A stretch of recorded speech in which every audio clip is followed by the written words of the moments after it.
Okay, so nataka kuwakumbusha kitu kimoja leo, wale maphotographers ambao hamjatimia vizuri kwenye kuwa na vifaa vyote studio, au sio bana? Msijione kama mko chini sana, lakini bidii yako inaweza kufanya picha yako ambao unaipiga katika mazingira ambayo sio poa sana, final result oya, huyo mteja mzee hatokuhama hata siku moja. So unaona, kwa mazingira ya picha kama hii hapa, hii picha kama unaiona hii, it's a very simple photograph. Hii nimeichukua jana. So kama unavyoiona muonekano wa hii picha ni hivyo, lakini hebu tuende sisi wote mguu kwa mguu, unyo kwa unyo, bega kwa bega, tuone final result ya hii picha inaenda kuwa vipi. Au sio bwana Kidi mcheshi? Bwana kwenye unyo hapo umepiga. Hapana, sijawapiga, mimi nawafundisha. Sawa, sasa tafanya haraka haraka. Hapa nataka kuonyesha final result ya hii picha inakuwaje. So let's do this.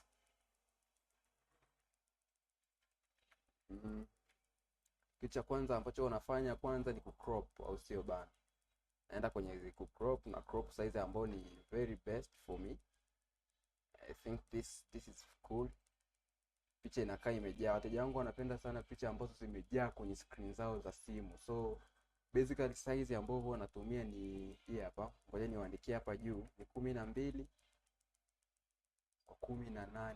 Hiyo ndio ratio ambayo huwa natumia kwa picha zangu nyingi, kwa sababu wateja wangu wao picha zao sio za kuposti Instagram sijui kwa ajili ya matangazo, no.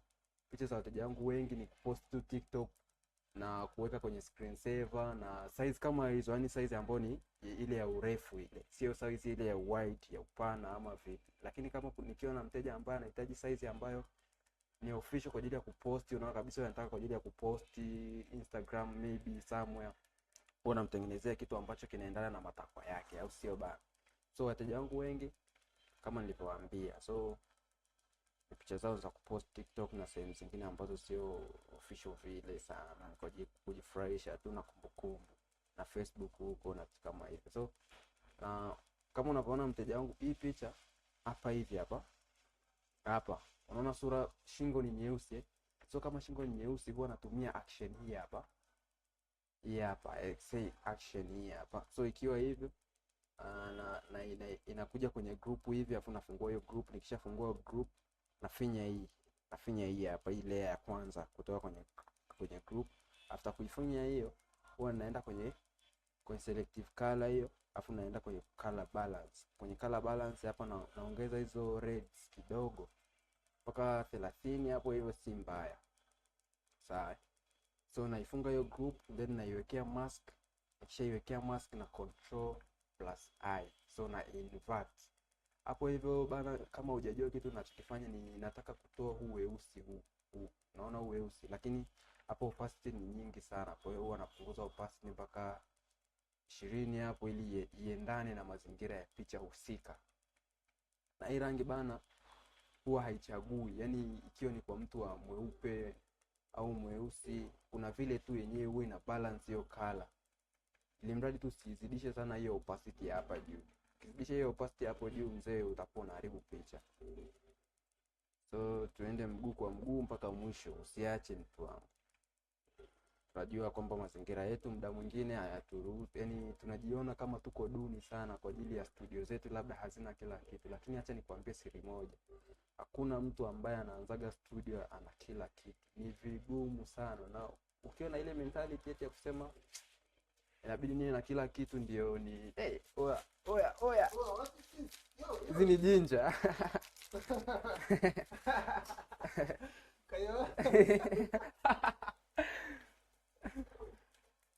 Okay, acha tuendelee. So naanza kutoa hizo dark spots kama hivi, sehemu zenye nyeusi, unaona?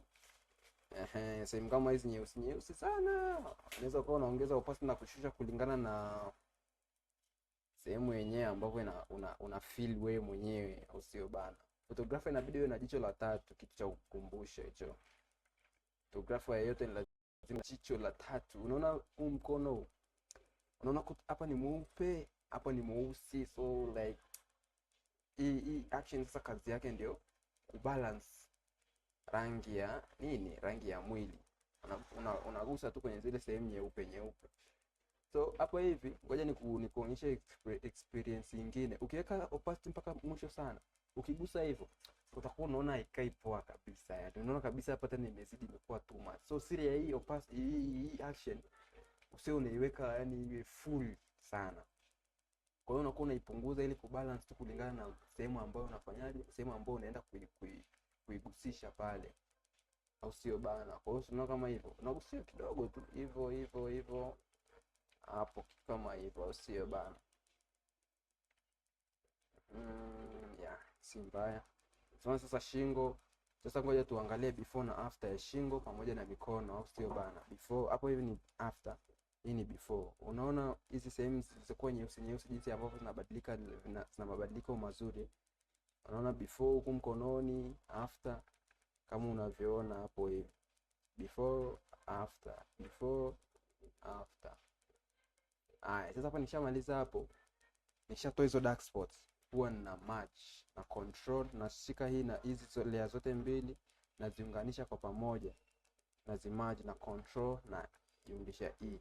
So inakuwa merged hivyo. Unaweza kuona before na after. Alafu nikishazimerge sasa, naenda kwenye kuretouch sasa. Kwenye kumix skin. Kwenye kumix skin hapa huwa nafinya hii hapa, AD frequency separation. Nikishaweka hiyo AD frequency separation, na hapa hivi huwa naweka 3 hapo, naweka 3 kwenye Gaussian blur hapo, naweka 3, alafu naipa okay, inajitengeneza layer zake hapa. So unaona layer ambavyo zinakuja. Kompyuta yangu bado iko slow sana, so unaweza ukaona mazingira ya wewe photographer ambao ni beginner ni sawa kabisa na kitu ambacho nakuelezea muda huu hapa. Okay, so huwa zinakuja layer kama hizo 3, low, color na high. So huwa naenda kwenye low hapo hivyo, alafu huku kwenye brush mixer naweka mixer brush. Nishaweka mixer brush hapa hivi, inabidi iwe clean brush hapa, inabidi iwe clean brush. Yeah, hivyo. Setting ni hizo. So hapo juu anaweka 26, 75 load, hiyo mix na vitu kama hivyo. So be careful.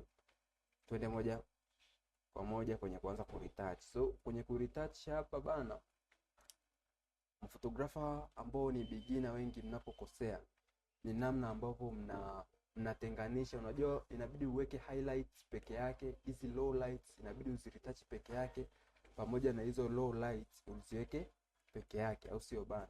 Na ku maintain shape ya uso wa mtu ambao unamretouch, sawa bana?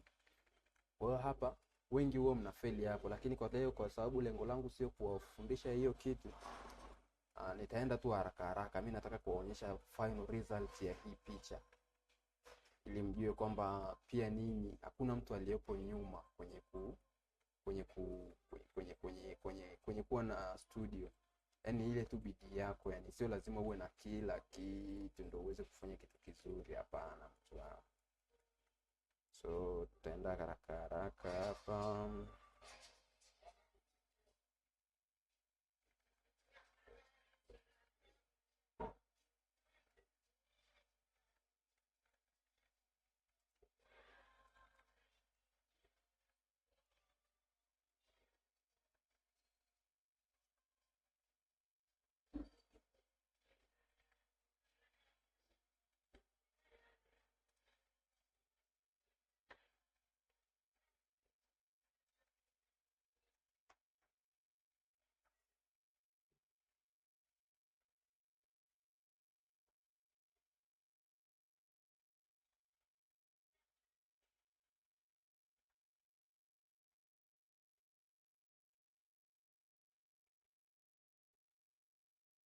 Tulishakutana zamani.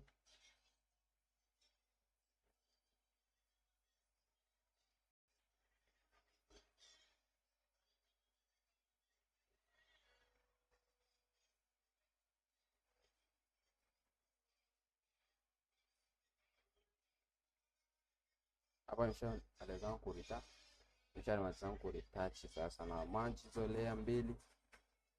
Sawa, nisha merge. Naweza kaona before na after. Hapa naona japo macho hayaonekani, lakini ni muhimu kuyawekea yawe meupe, inapendeza zaidi. Muonekano mwingine, moja katika vitu vinafanyaga picha iwe na muonekano mzuri ni macho tu. Macho waga yanachangia sehemu kubwa sana. So kwenye macho huwa naweka, nikishaweka hiyo action, naweka opacity hadi mwisho, then na brush hizo sehemu za macho hivyo, then nikisha brush na zimerge hivyo. So unaona hapo kwenye macho mzee, effect yake jinsi ambavyo imeniletea. Okay, nikishamaliza hapo hivyo, process inayofuata ni kubadilisha background. Sasa hapa ndo inabidi uwe makini, hapa ndo game changer, yani hapa ndo final result inapoenda kutokea, au sio bana? Kwa hiyo lazima uwe makini hapa hivi. Hapa hii ndio game changer.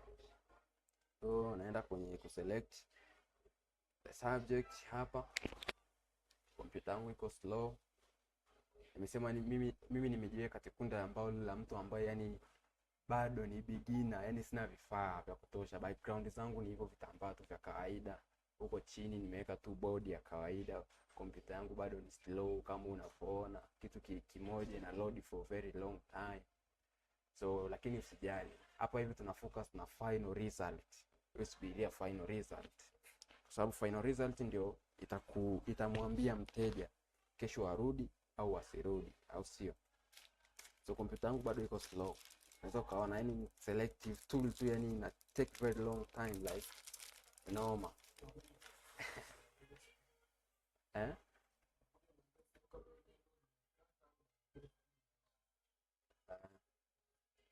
So after imejiselect hivi, inabidi zoom picha yako kwa ukaribu kabisa, kwa sababu ukisha select hii ni auto selection. Auto selection huwa haiselect perfectly kama ambavyo unafikiria. So kama hivyo unaona huku kwenye mapua nini haija select vizuri, inabidi ureselect sasa, unaona? So unakuwa unaiselect hivyo hapo, una select, unahakikisha mzee, huku ndo beginner wengi huwa tunafeli, yani kwenye kuselect picture,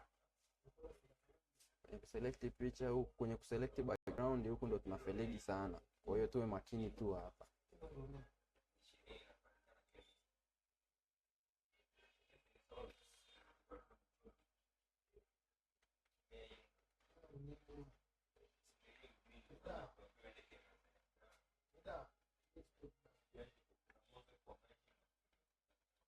Oro inaweza ikawa, sina uhakika, lakini ni oro.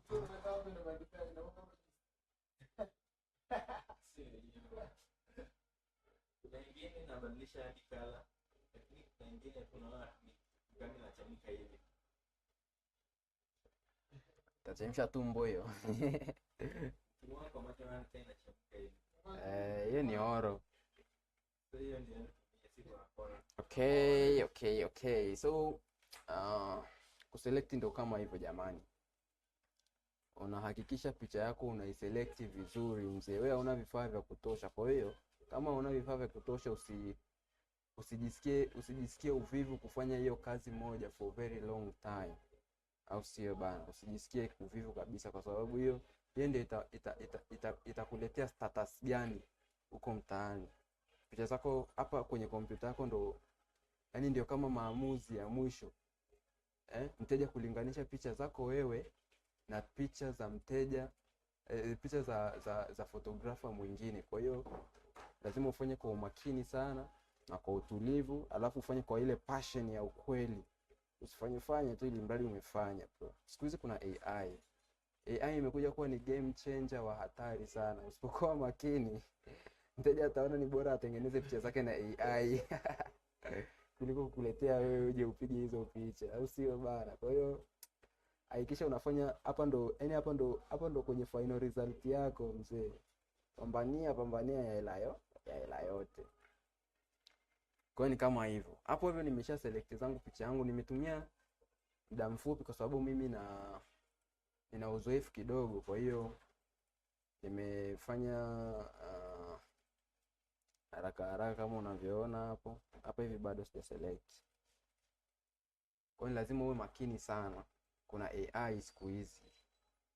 AI nilikuwa na idharau AI, lakini baadaye nimekuja nikaona bana, AI sio kitu cha kuchezea. AI ni game changer. Kwa wale wateja ambao ni wajanja wanaweza wakawa unawapoteza, lakini kwenye wale ambao sio, huwezi kupoteza wateja wote of course. So nikisha select hivi imemalizika, mimi sinaga mambo mengi. Kwa siku moja huwa na edit picha more than 50 mpaka 100 pictures kwa siku moja. So siwaga siendegi zile process sijui naenda kwenye select and mask ama nini, hapana. Mimi hakikisha hapa nimeselect vizuri, mimi huwa ninaenda moja kwa moja tu na control na J. Hiyo kitu ambacho umekiselect kinakuja hapa juu hapa. Si unaona kimbaki chenyewe? So hapa nina uhakika. Oh my god. Unaona sasa makosa ambayo nimefanya hapa? Hayo ndio makosa ambayo wateja wengi huwa wanayachukia sana. So hapo hivyo ukiona hivyo inabidi ufinye tena hiyo kitu na select upya hapa. Sijui ni kwa nini mbona imeselect poa tu na sijui ni kwa nini. So unarudi hapo hivyo. Hapo hivyo mtu wangu, usiache kurudi. Yaani ukishaona kosa kama hili, usiache kurudi kabisa. So una select hivyo.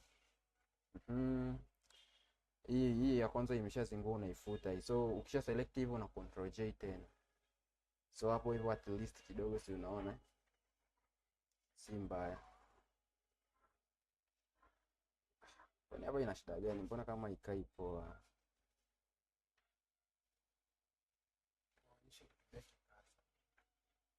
Kikasa gani? Usionyeshe na vidole hapo. Oh. Hata hapa masikioni hapa naona kuna kakitu kadogo sana. Yaani kuna so hapo kwenye sikio hapo kuna namna fulani haijaselect vizuri. Kwa hiyo hakikisha humo ndipo ambapo unafanya marekebisho mapema kabla hujafikisha picha kwa mteja. Safi kabisa. Hapo imeniendea vizuri, au sio? So hapo hivyo kama naona picha yangu iko sawa, iko plain vizuri kabisa. So next process, na unaona katikati ya hii nini, hii PNG. Sasa hii object ambayo umebakiza peke yake na hii hapa hivi. So unafanya hii hapa chini, alafu unaweka black and white. Nikishaweka black and white hivyo, it means hii black and white naiweka ili kufananisha background ya juu na ya chini. So unaona zipo rangi mbili tofauti, huku ni njano, huku ni nyeusi. So ili kufanya ziwe similar color, rangi moja, unasemaje? Ili kuweka rangi moja naweka black and white hapo nyuma. Hiyo black and white utakuja kuiona faida yake baadaye. Kwa hiyo naenda kwenye gallery yangu ya background zangu. Kwenye gallery yangu ya background zangu na background nyingi sana. Kwa hiyo huwa naingia tu kwa ambazo ziko sized na zina resolution nzuri kabisa. So huwa naingia tu moja kwa moja huko kwenye gallery yangu, nachagua background ambayo inakaa unyamwezi, au sio bana? Naenda nachukua hii background. Mimi hapa hivi nitatumia hii hapa. Hii background nilisha-edit, nimeifitisha kabisa kwa picha zangu ambazo huwa ninapiga hapa studio. Unaona? Kama hivyo. Background ukiweka tu hivi ina fit moja kwa moja vizuri kabisa. Lakini ukitaka kuiadjust kidogo ni wewe tu. Okay, so mimi nataka ni-adjust kidogo kwa sababu hii sehemu ya chini inakaa iko mbali sana. Kwa hiyo naisogeza karibu kama hivi, naishusha chini background yangu hapo. Naipa tick. Nikishaipatia tick, hapa ndo game changer nimewaambia. Kwa hiyo lazima uwe makini hapa. Okay. Hapo imesha nandi vizuri. Okay. So, mafotografa wengi huwa wanaishia kwenye process hii hapa. Unakuta yaani wakishabadilisha background hivi, wanaacha mtu anaelea hapa juu hivi. Na muda mwingine ni kwa sababu hajui inafanyaje ili kumfanya mtu ilete ule ukweli kwamba mtu amekanyaga chini kuna vivuli fulani hivi. So hilo tatizo leo ni mwisho. Naenda kukuelekeza vizuri kabisa. So kitu cha kwanza hapo hivi, ukishaweka background yako kama hivi, kwenye hii background hii hii hapa hii. Si unaona hii background hapa ilipo? Hiyo background alafu usiweke juu ya black and white hivi. Hiyo black and white inabidi iwe chini ya hiyo background hapa. So hiyo background hivi unaicontrol J, unaiweka mara mbili. So unaona hapa zimeshatokea mbili. Zikishatokea mbili hivi, hii background ya chini hii hapa hii sasa. Kwenye hizo mbili, hii ya chini unakuja hapa kwenye color, unaiwekea hii hapa hii color. Ukishaiwekea hiyo haitaonyesha kwa sababu hii ipo on, lakini ukizima hii kuna ka tofauti kidogo fulani unakaona hapa chini hapa. So hii hapa nimeifanya hivi kwa sababu ya kuja kufuta hapa. Nikifuta hii nikiwekea mask hii, ngoja nikuonyeshe moja kwa moja. Naenda kwenye brush ya kawaida kwa sababu nimewekea mask, alafu hii black naweka inakuwa juu hapa. Kisha kuwa juu, naweka hiyo brush inakuwa juu hivyo. Inakuwa hivyo. So hapa hivyo opacity yangu naiongeza kwa sababu hii ni mask.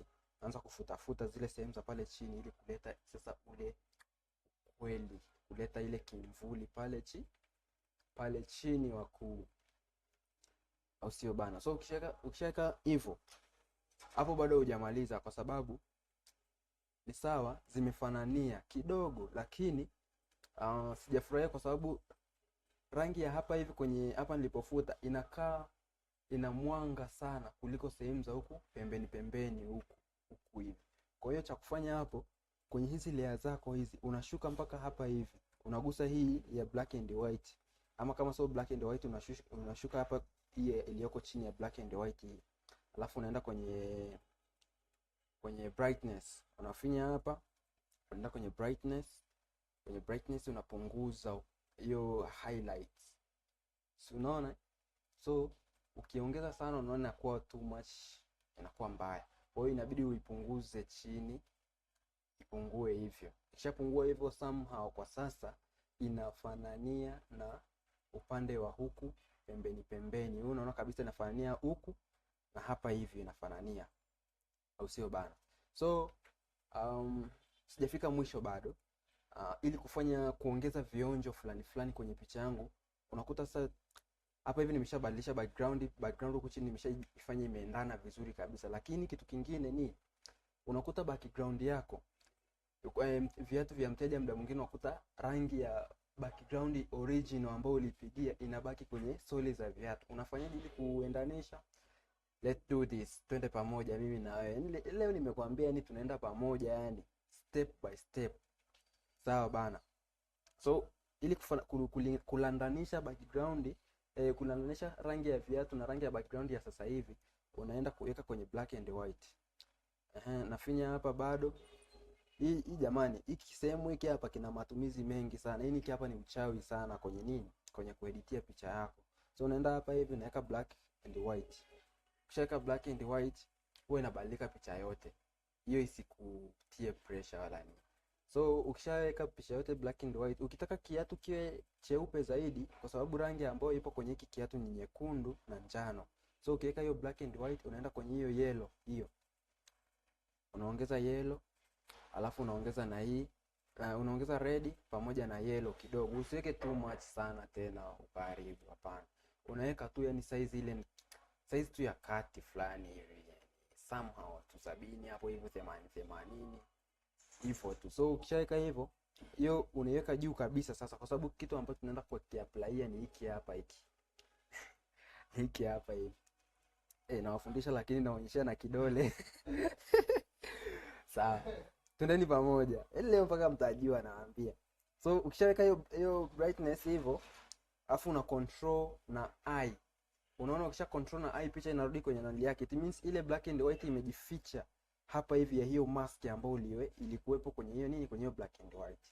So ili kuiapply sasa hapa kwenye hivi viatu, ninaweka hii white inakuwa juu kwa sababu hapa hivi naipaka hapo. So hapa hivi waga naweka tu opacity inakuwa ni 100.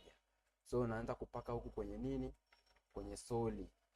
Na sio soli zote inabidi ziwe black and white, ukumbuke. Soli nyingine kama hii hapa hivi, hii soli yake ni nyekundu, kwa hiyo usiharibu. So unaenda tu moja kwa moja kwenye hii soli, kwa mfano hii ya huyu jamaa, huyu boy. So unaona kabisa hapo hivyo unaweka tu kwenye soli hivyo, inakuwa white vizuri kabisa. Yaani hapo hivyo sasa inakuwa inaenda. Sasa ukishamaliza kuweka hivyo black and white, kwa sababu nilikuwa naiapply kwa ajili tu ya soli. So hii na hii hii black and white na hii PNG nina control E na zimaji zinakuwa pamoja. Ukijaribu wewe mwenyewe hata kama kwenye background ya rangi tofauti utaona umuhimu wake, au sio bana? So nikishamaliza hapo hivyo,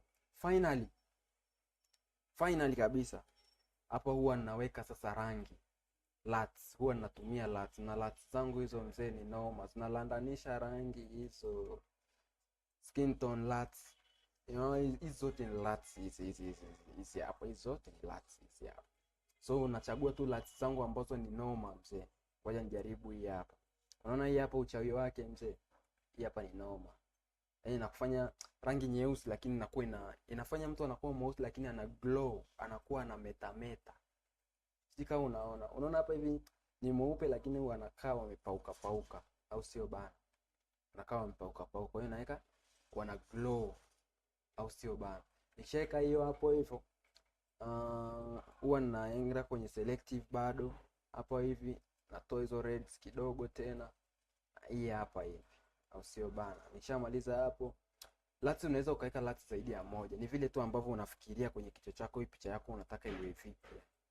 So na rangi nyingi sana, rangi kama unaona kwa mfano rangi kama hii hapa hivi, hii rangi ni poa sana, yaani rangi ni mnyamwezi kwa wale ambao wanapiga picha za model nini kama hivi. Yaani rangi inakaa black, unajua kuna wale watu weusi, so hii rangi inawafaa sana. Lakini kwa mimi kwenye hii hapa samahani, sitaitumia.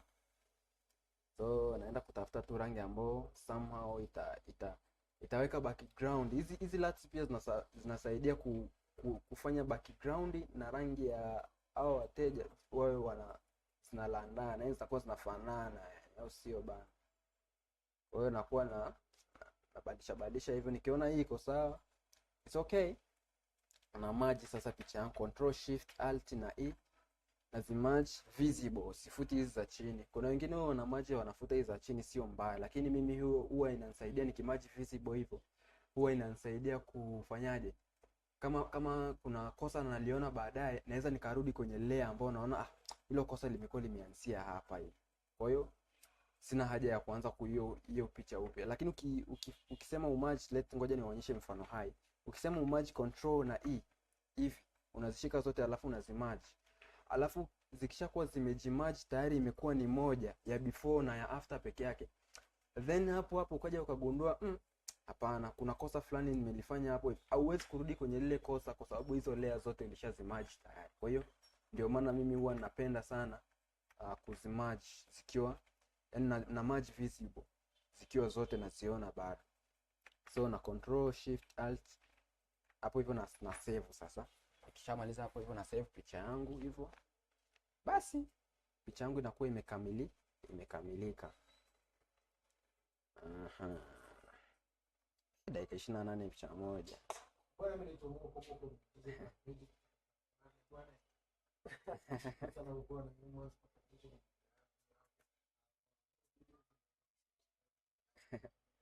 Hiyo ngoja nirekodi kweli. Sasa hii ukishamaliza utarekodi hata baadaye.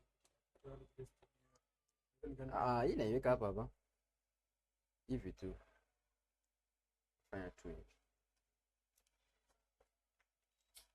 Inabidi unasimama na kurekodi, unaongea tu, kuna shot video na mjini unaweka mwisho wa video.